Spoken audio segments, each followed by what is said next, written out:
So all these games in a charity shop, all on the 360, were exactly the same price.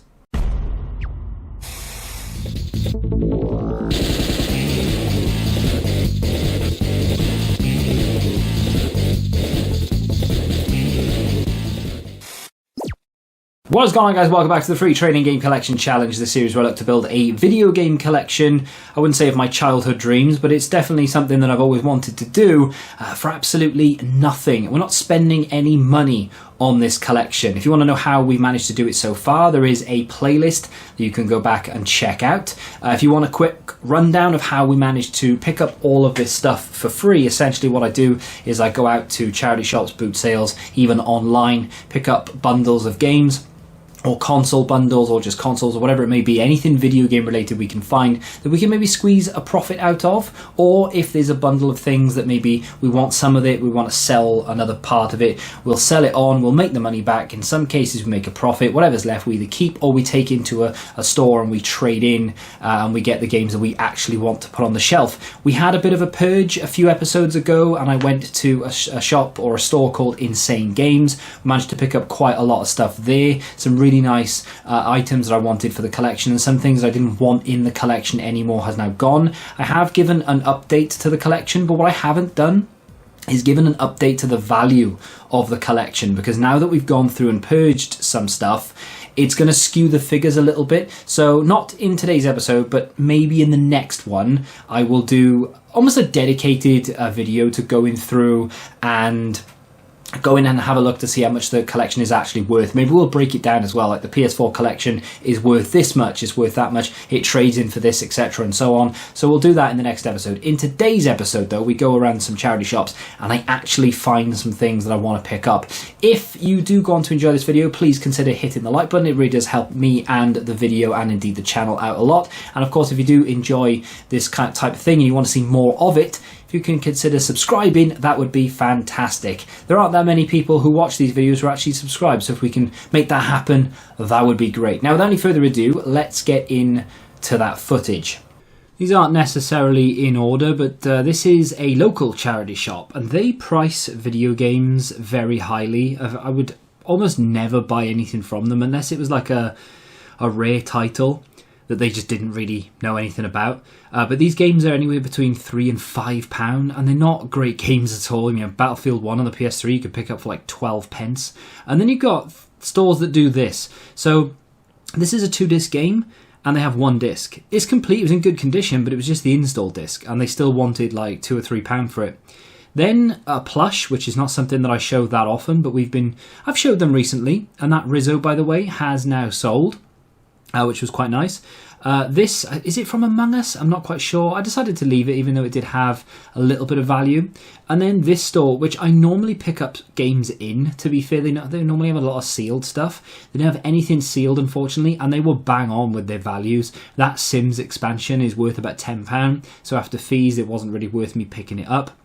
I think that Pirates game was £1, which they knew wasn't really worth an awful lot. And then there's a few others in here as well, which is like £2, £3, £4. That DMC is about bang on the money. Got to be careful with PC games as well, with CD keys and stuff. Like if they don't have the key, it won't work. That Tomb Raider game's worth about £5, so bang on. And then I came to this one. Now this shop is a British Heart Foundation, and they normally have games. However, they normally price them up quite high. I don't know what's happened, maybe a change in management. All these games were the same price, and they were 50 pence, which I couldn't quite believe. Now, the games weren't in the best of conditions. Some were a lot worse than others. And just behind the game there, on the shelf, you'll be able to see it at other points during the video, it does say 3 for £1, which I genuinely couldn't believe. So I'm going to get two.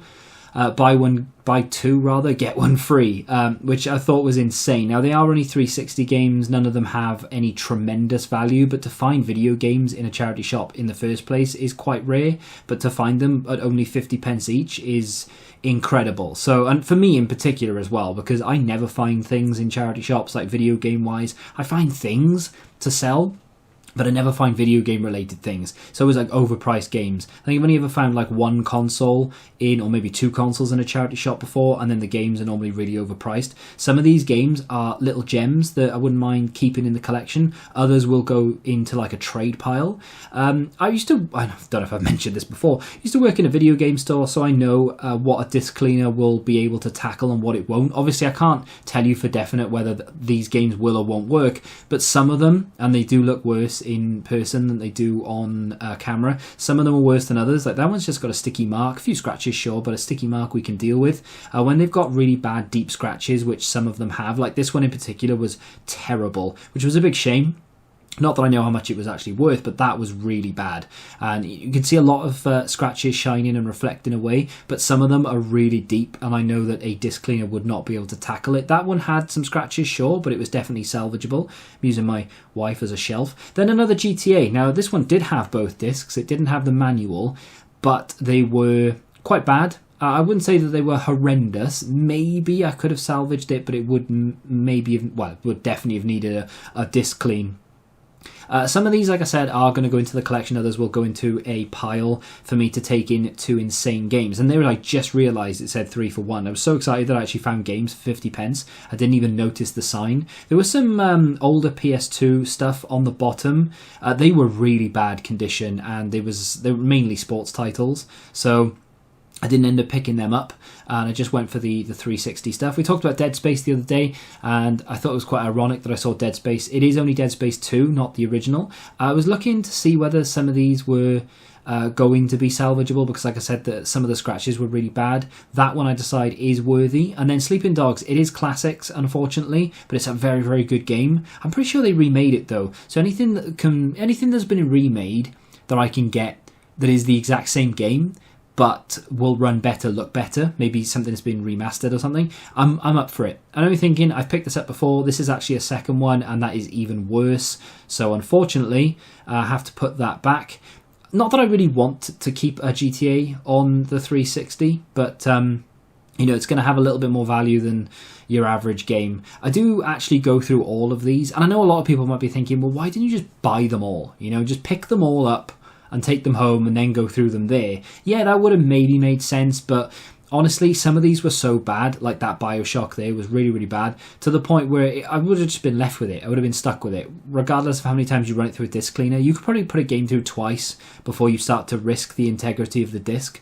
So I was always going to have to look through them rather than just buying them. Like, some of them are really badly scratched, but this one, this Alien vs Predator, it wasn't, it was scratched, but it had a cracked spindle, and there's where I noticed it there. So had I bought that, I would have been stuck with that, and it would not have worked either. Like, if you put a game with a cracked spindle in a console, it's not going to break the console, obviously, but the disc is going to heat up, because that's just what happens, and then the crack becomes bigger, and as soon as it enters the area where the data is kept on the disc, it's just unplayable. This was quite nice. This was a tin. It's not rare or anything. It is quite common, but it does hold a little bit of value, and they still priced it up as 50 pence. And I'm just flicking through the last of them. There was an original Xbox game, which unfortunately was really badly trashed.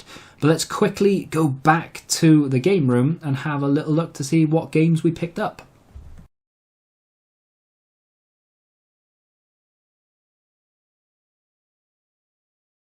So the games I managed to pick up were these here. It's a pretty decent stack. I don't really know what I'm going to keep yet and what I'm going to trade in, but I do know how much value we can get from CEX. So if we take it to Insane Games, we get a little bit more value, I think. So first up, which is what's playing behind me, Left 4 Dead 2. That, of course, every game was 50 pence. I'm not going to go, that was 50 pence, that was 50 pence. You all know. I've written it down there. It says 6. My handwriting is terrible, but that's what it says. So that trades in for £6. Now, a lot of these games are not going to be trade worthy because of the condition of the discs. However, I've tested all of them. because some of them are not backwards compatible with the Xbox One, and I don't currently have a 360, but the ones I am able to test work. So that's something. Now, whether the stores actually want to take them or not, I don't know, but Insane Games have been quite good to me. If I get the same member of staff as well, who knows that we do this for like a YouTube series, then maybe he'll be a little bit lenient. Who knows? I'll have to take them in and see what he says. But they've been pretty good over there with regards to scratch games. So that's the first one. I will be a lot quicker going through these. Evil Within. £1.20 in trade value, which I should have written down which ones are really bad scratches and which ones are not that bad. I think this is one of the ones that isn't actually that bad. Left 4 Dead 2 isn't great, unfortunately. That isn't the game itself played, and that is a YouTube video, obviously. This is quite a bad one. Not condition, I just mean value. This is Watch Dogs. That actually trades in for 1p, so that will probably stay in the collection. There's no point trading it in if I only get a penny for it. I mean, what is the point? You might as well just keep it on the shelf until maybe we have a Purge, or we get a console that we want to bundle some games with, and then I'll go through and pick out that to maybe bundle with it. Next up, this is a good game, but I don't think I want it in this state. And what I mean, I don't mean the condition of the disc, I mean it's a classics, as you can see, and it is on the Xbox 360. It trades in for 10p. So at the moment, we've got not a crazy amount of value back. You know, some of the games are a penny, some of the games are 10p, as you can see, but just that Left 4 Dead alone trades in for more than what I spent on the whole bundle. The whole bundle cost me £4.50. How? Because I bought one game above the 3 for £1. Obviously, if I'd bought another 2 just for the sake of it, it would have come to a total of, what, £5? So I probably should have just done that, but I literally went through the rest of them, and they were not salvageable. Up next is a game that I love on the PC. I've not actually played it on the 360. I say a game. I love these games. Command & Conquer Red Alert 3. That actually trades in for £1.20, so we're making, as much as we've spent on 3 games, we're making back in this one, and we're getting 20p profit on top in a way, which is quite good. That will stay in the collection. I do want to get all the Command & Conquers. Not that there are many, but I would like to get them all. I think this is going to stay as well, even though this does have some value. This is Lord of the Rings, War in the North. I don't really know an awful lot about this game. Is it an RTS or is it some sort of like RPG? I really don't know.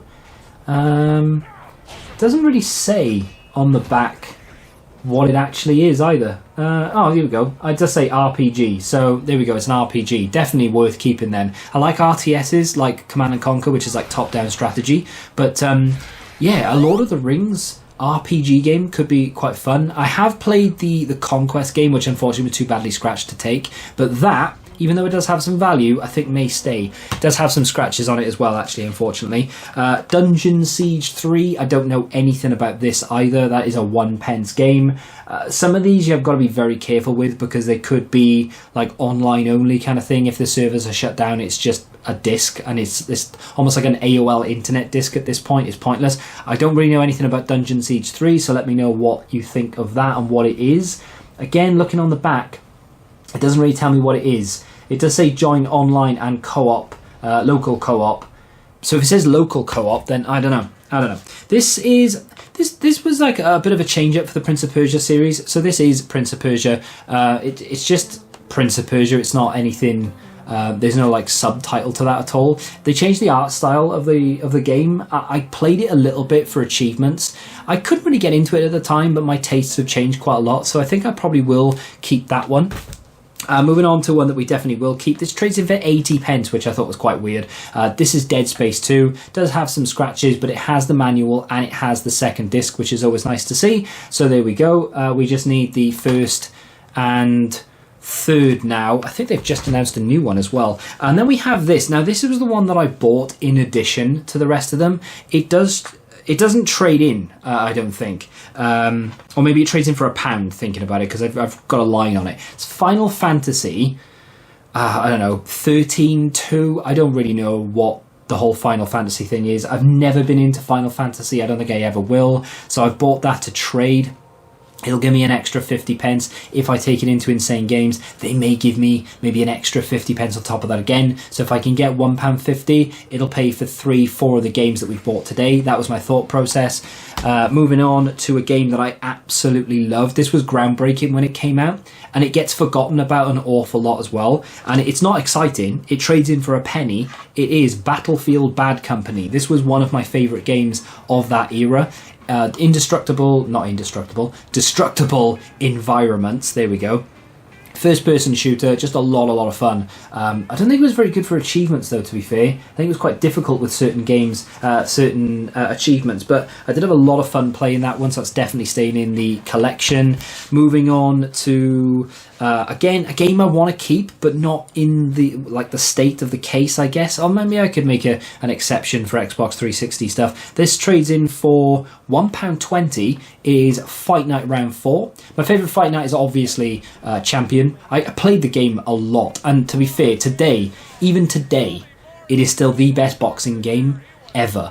This was okay, but it wasn't as good as 3, and of course Champion is even better again.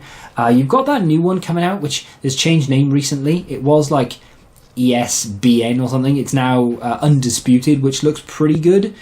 A lot of people think it looks fantastic. I'm a bit skeptical, but that is not a bad game. Definitely one to keep, because I wouldn't say a big boxing fan, but I do like boxing games. And then, finally, one you've already seen that trades in for £3, and I don't know, the condition of the tin isn't great.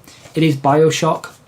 So the condition of the tin isn't amazing, but it does come with the manual, and the disc isn't in terrible condition either. So I think it probably will stay, because I do want to try and pick up some special editions and tins and things. We've got a couple at the moment, but not as many as I'd like. So that is going in. But all of that, £4.50. And I would say I'm definitely keeping this lot right here. So we've got BioShock, we've got Fight Night, Bad Company, Dead Space 2, Prince of Persia, said that wrong, Lord of the Rings, War in the North, and Command & Conquer, definitely keeping that. Tiberium Wars is my favourite Command & Conquer, by the way, and on PC in particular, but Kane's Wrath, the expansion, out of this world, what a game. And then these, I think, will probably go in for trade. I'm not sure about what's playing behind me right now, which is Left 4 Dead 2. Spent a lot of time on this game, that and the first one, back when I actually had friends.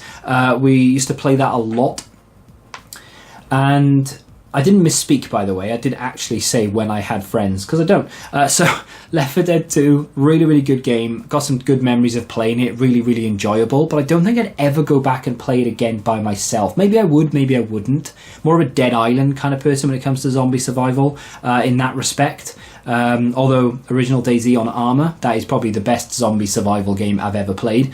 But I don't know whether I'll keep that or not. And then the rest of them, the Final Fantasy, the Dungeon Siege, Sleeping Dogs, Watch Dogs will probably have to stay, because like I said, it's only a penny, but it will eventually move on, I'm sure. And then The Evil Within I want on the newer systems, the PS4 and that kind of thing. So I think they will probably be traded, and then these will stay. In terms of trade value for these, if I get the full value, we're looking at 6, 7... That's only a penny, but I'm going to get rid of it anyway because I don't know anything about it. That's going to be £8 odd. So we're looking at touching £9 trade for those. We get them for free, and we spent £4.50. I mean, that is banging value. I may take a couple of those to be cleaned, but I will keep them. And then those, like I said, will be traded.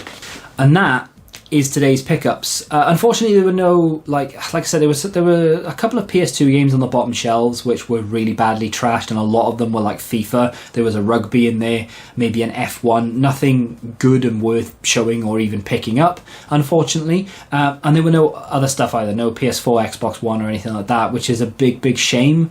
But I'm not going to complain that we've managed to add a lot of Xbox 360 to the collection. I don't even know if we've got, this is the section for Xbox 360. You can barely just make it out. I'm going to need to rejig things here, because I'm not going to have enough room for this, for the 360. I have to move the Xbox One stuff up to where Balrog currently is. Move Balrog off screen, and then put the Xbox 360 from here, if you can see it, all the way across. I think I might have to do that. But in the future, this angle will change. I think I'm going to flip this around. I'm going to put loads of shelves on the wall, and we're going to have a collection there as well as a few other things that may go on the wall that I've picked up recently. Next few episodes are going to be pretty decent, but if you have enjoyed that one and you want to see more, like I said, please consider hitting the subscribe button. It really does help me out a lot, and you can always unsubscribe. It's free. But if you have enjoyed this, hit the like button, subscribe to the channel if you're new, and until the next time, goodbye.